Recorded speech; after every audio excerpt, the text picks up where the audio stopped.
Alright, bukort of everyone. Manishma ane bisel hakol bisiler. So for today's video no, naapagyapon ta sa Israel and it's Sabbath day. As you can see, nagtindog-tindog unsa. Naglakaw-lakaw ra jud ko dira sa trail rail kay siyempre wala may biyahe ang mga bus ug uban pa, tapos close pod ang mga store dira.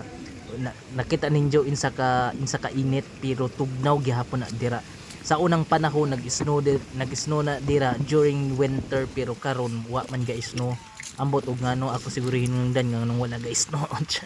Bitaw mo na siya di ba, quiet place sa karon nga Sabat man nagpahilo na ang mga tao, nagpahuway. Ug sa ato pa mga Kristiyano, Sunday is our rest day.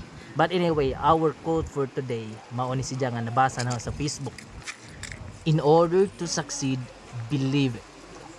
Which is a very nice quote.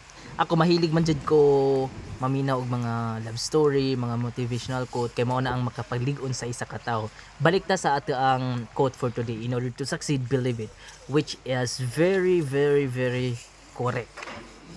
Whatever you did, wherever you go, kung gusto nimo kuhaon ang imong goal sa imong kinabuhi, kung aduna kay tiwala o salig sa imong kagalingon, makuha gid na nimo.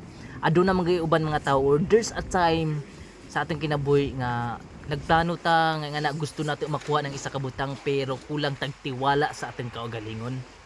So atong ibutang sa atong nga natay gustong panganduyon sa atong kinabuhi, pero gusto na gusto jud nato na makuha.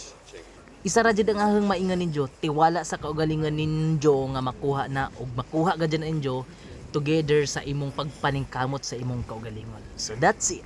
Unsa?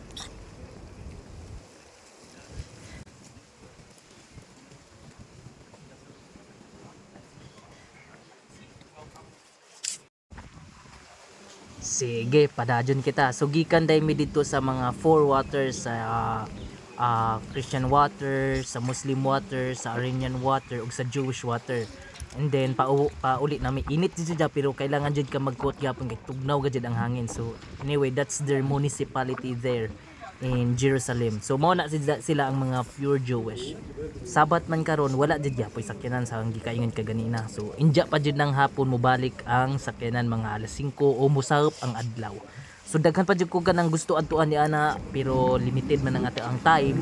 Isa ra ka adlaw, isa ka gabi kay lagi international student rata, wala tay tanto kaadyo nga time. But I hope nga bago mi maguli dira sa Pilipinas makasuri-suri gajud mi, kay nindot man dining diri ta magsuri-suri sa ibang lugar, kay simpre history na sa imong kinabuhi inja kaning Israel, diri gagikan jud ang tanan ba. So it's a great experience nga makasuri-suri ta, di ba?